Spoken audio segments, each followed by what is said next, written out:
ধনী কিংবা গরিব ইজ নট ফ্যাক্ট। ছেলেটা সৎ মানে মেয়েটা সুখী। যে ব্যক্তি নিজের বিচার নিজে করতে পারে তার মতো বড় বিচারক আর কেউ নেই। সুখের নাম জীবন না, কষ্টকে জয় করে বেঁচে থাকার নামই হলো জীবন।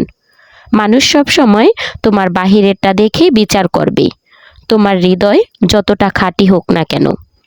সবাই বলে একজন চলে গেলে জীবন থেমে থাকে না, কিন্তু সত্যিটা হলো জীবনে হাজার কেউ আসলেও ওই একজনের শূন্যতা থেকেই যায়। বুদ্ধিমানেরা প্রেমে পড়ে একবার, আর বোকারা প্রেমে পড়ে দুইবার, চরিত্রহীনরা প্রেমে পড়ে বারবার। একজন জ্ঞানী জানেন যে সবার কাছেই কিছু না কিছু শেখার আছে।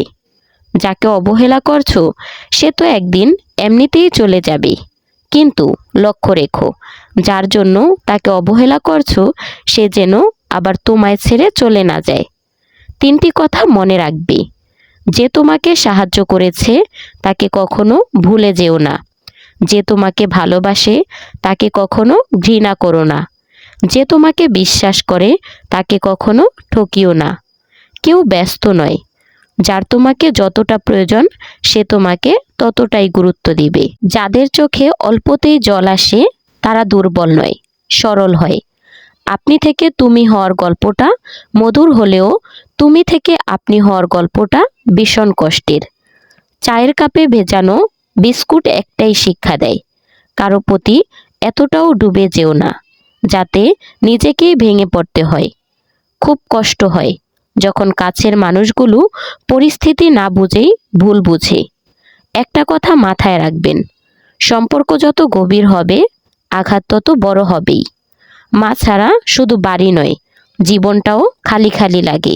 ভুল যেমন মানুষকে শিখতে সাহায্য করে, তেমন কিছু আঘাত মানুষকে বদলাতেও সাহায্য করে। সম্পর্কে থাকাটা বড় কথা নয়, সম্পর্কের মধ্যে ভালো থাকাটাই বড় কথা, যেটা সবাই পারে না। মাঝে মধ্যে সম্পর্কগুলো খারাপ হওয়ার দরকার আছে, তাতে কিছু কিছু মানুষের আসল চরিত্র বোঝা যায়।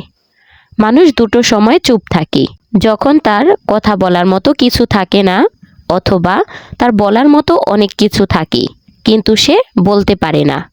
পৃথিবীর সবাই আপনার সাথে বেইমানি করলেও আপনার পরিশ্রম আর যোগ্যতা কখনোই বেইমানি করবে না। কটু হলেও এটাই সত্য। দুঃখের সময় আপন মানুষগুলোর ভাষা বদলে যায়। রাতের নিস্তব্ধতা আমাকে এটাই শিক্ষা দেয়, দিন শেষে পরিবারের আপন মানুষগুলো ছাড়া কেউ আপন হয় না। পরিবারের কাছে শান্তি না পেলে মানুষ তার প্রিয়জনের কাছে শান্তি খুঁজে। মাকে অবহেলা করো না, চলে গেলে আর পাবে না। তাকে কখনো ব্যস্ততা দেখিও না, যে তোমার সাথে কথা বলার জন্য অপেক্ষায় থাকে। তো বন্ধুরা, ভিডিওটা ভালো লাগলে লাইক কমেন্ট শেয়ার করে চ্যানেলটি সাবস্ক্রাইব করে পাশে থাকবেন। আর হ্যাঁ, নেক্সট কি রিলেটেড ভিডিও চান সেটা অবশ্যই কমেন্টে জানাবেন। দেখা হচ্ছে পরবর্তী কোনো ভিডিওতে। সেই পর্যন্ত ভালো থাকবেন, সুস্থ থাকবেন। আল্লাহ হাফিজ।